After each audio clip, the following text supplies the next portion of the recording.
집값 바닥, 이게 사라지기 직전 아직 반등 아닌 5가지 이유가 있다. 좀 그래서 좀 들어가 봤습니다. 집값 바닥이냐 더 떨어지냐 이런 내용인데요.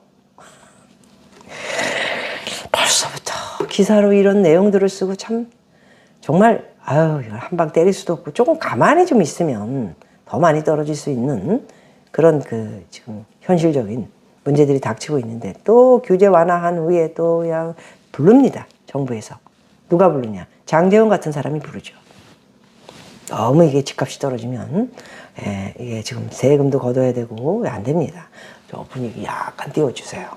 아셨죠?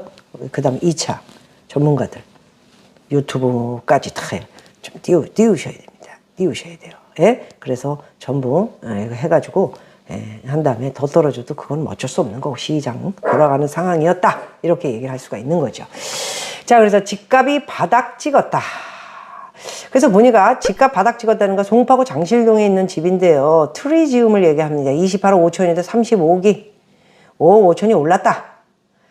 이게 지금 층수를 보거나 위치상으로 봤을 때 층수 그리고 어느 파트에 있느냐, 정면 파트냐 옆구리 파트냐 이거에 따라는 원래 정말 넓게 잡으면 미국 같은 경우는 20억까지 차이가 납니다. 그래 5억 차이가 뭔지 그런 구분도 없이 이따구로 써놓고 강남구 개포동 19억이었는데 개포 주공 6단지가 23억이다. 개포동과 개포 주공 6단지는 틀리죠. 이런 비교를 하나도 하지도 않고는 집값은 바닥을 찍었다. 강동구 고동 6억 350만 원인데 고독 센트럴 푸르지오는 8억 8천이다. 그게 올라간 게 업이 된 게 아니고 고독동 자체의 어떤 아파트의 어떤 위치에 어떤 층수에 어떤 정도의 파트별 그리고 사이즈별 이런 것들을 써놔야지. 59제곱미터라고 썼지만 믿을 수 없는 내용입니다. 어찌됐든 낮게만 얘기하는 건 아니고요. 강남구 개포동 비롯해서 뭐 2억이 올랐다. 그렇기 때문에 집값은 바닥을 쳤다. 이런 내용이고 그러나 집값은 더 떨어졌다. 집값은 더 떨어졌다. 서초구 반포동이 66억이었는데 반포 주공 1단지가 54억 5천, 11억 5천만 원이 떨어졌다. 반대파는. 그리고 마포구 고독동이 공독동이죠. 14억 7,500인데 레미안 공독 4차는 오히려 12억, 2억 7,500 떨어졌다. 도곡동 타워팰리스도 1억 5천이 떨어졌다. 자양동도 1억 3천이 떨어졌다. 집, 아파트 내역은 다 틀립니다. 기름동, 기름 뉴타운 6단지가 1억 1천이 떨어졌다. 이런 내용이다. 떨어졌다. 그리고 반등했다. 바닥쳤다. 두 가지로 지금 나눠서 이야기를 하고 있습니다. 그 내용상으로 이렇게 쭉 보면은 지금 바닥을 쳤는가에 대한 5가지 아니다. 이런 걸 보면 거래량이 늘긴 했지만 이를 두고 집값 바닥을 예단하기에는 이르다. 왜냐? 서울 아파트 거래가 1317건, 아직 신고 기간이 열흘가량 남았지만 1500이라 치고 지난해 월 평균 1000건보다는 넘었다. 하지만 2020년 6749건 그리고 2021년 3498건에 비교를 하면 여전히 거래량이 적다. 아니 아무리 거래가 안 돼도 1500, 1000은 좀 너무했고 1500은 되죠. 그래서 이런 것들을 좀 봤을 적에는 아직 바닥이라 하기에는 어렵다. 올해 상반기 전후로 아파트 거래량이 지난해 70% 수준이 돼야 바닥이다. 급매물이 사라지기 직전이 바닥이라고 봐야 한다. 그 말입니다. 지금 외곽 쪽은 우리가 8억에 분양, 아까 말씀드린 대로 8억에 분양이 된 아파트다. 그럼 뭐 지금 몇 년이 올라왔습니까? 2019년, 18년에 문재인 때 이런 일이 벌어졌으니까 그때에는 물건이 내놓은 게 8억 5천, 9억이었다. 그럼 9억에 왔다 갔다 하거나 그러면 원가가 된 겁니다. 사실은. 그 정도가 되는 것이 바로 급매물이 사라지고 이제 안정되게 바닥에서 물건을 계약할 수 있는 값이 바로 부동산의 원점. 그 값이 부동산 거래량에 이루어질 때 이제 정상적인 부동산 거래다. 이런 이야기를 하는 건지. 지금은 그런 것이 조금 더 낮게 더 내려갈 게 더 있다라는 것도 있고 그렇게 되면은 거래량도 넘쳐나기까지는 안 하겠지만은 좀 생길 수 있다.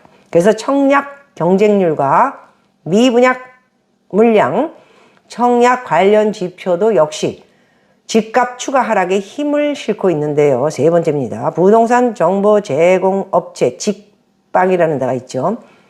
얘네 좀 통계를 좀 정확하게 내는 것 같아요. 그래서 1순위 청약이 0.3 대 1.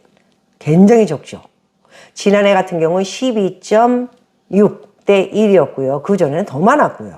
그래서 수도 미분양, 전국 미분양 가구 수도 지난해 12월 말 기준 68,107가구로 위험선인 6만 2천 가구를 이미 돌파했습니다. 조금 있으면 7만이 되겠죠. 미분양도 좀 더 들여다봐야 된다. 그리고 전세값 계속 떨어지고 있죠. 그래서 역전세난도 심각한 지금 수준에 있기 때문에 이런 것도 지금 봤을 적에 집값이 바닥이다, 뭐다, 뭐 이런 얘기 할 때가 아니다. 서울 일부 아파트 시세는 2020년 상반기 수준까지 떨어졌다. 하지만 여전히 비싸다는 여론도 우세하다. 그래서 17억, 18억에 거래된 송파구 가락동 헬리오시티 84제곱미터입니다. 역대 최고가가 23억 8천이었지만 5억이, 6억이 떨어져서 뭐 거래가 된 적이 있었습니다. 그래서 실거래가가 수준과 비슷하고 또 가구 소득 대비 평균 주택 가격 이런 것들을 봐야 한다. 이런 내용입니다. 그래서 오늘의 아직 집값 바닥이 될 수 없는 이유 중에 이런 것들, 네, 뭐 큰 비중을 차지하는 건 아니지만 일단 그래도 여러분들에게 말씀을 드리고요. 공부하면서 들여다보시면 좋은 선택에, 실수 없는 선택의 날이 오지 않을까 그렇게 생각합니다. 자, 서울의 빌딩 매매 거래량도 40%가 급감했습니다. 지금 빌딩 잘못 사는 사람들 되게 많아요. 제 주위에도. 제 말이 말 같지 않으니까 뭐 듣지도 않더군요. 예. 그래서 뭐 1, 2푼이 아닙니다. 강남에 빌딩 산 사람들 보면 거의 기본이 40억. 40억 알기로 우습게 하나. 40억에서 100억이에요. 나 아는 닥터도 몇 사람입니다. 한 사람이 아니고. 한 68억. 깜짝 놀랐어요. 제주도에 그래도 걱정이 되는지 카톡이 와가지고. 이건 또 뭐야? 그랬더니 빚을 거의 54억을 얻어가지고 있는 돈은 10% 가지고 집을 샀다? 건물을 샀다? 이거 어떡하려고 그럽니까? 그래서 내가 세 들어가 있는 사람들 이자는 나오느냐? 아직까지는 점점점 말을 비틀면서 딴 얘기를 하더라고요. 지금은 어떻게 됐습니까? 1층, 2층, 3층이고 장사가 안 돼요. 장사가 안 돼요. 다 나갑니다. 닥터들도 지금 그런 일이 많습니다. 닥터도 경기가 좋아야 뭐 이빨도 하러 가고, 예, 피부도 여기 뭐 이렇게 난 거 자주 가고 그러는데 자주는 못 갑니다.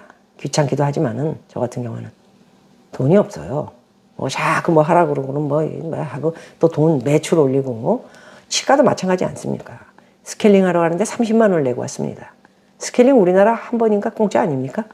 갑자기 기둥을 자꾸 박아가지고 기둥을 갖다가 자꾸 이렇게 세우는 둥 마는 둥 하면서 어차피 10분 하면은 한 2년 있으면 다 없어지는 거. 또 가면 또 기둥을 또 세웁니다. 30만 원에서 50만 원 또 받고.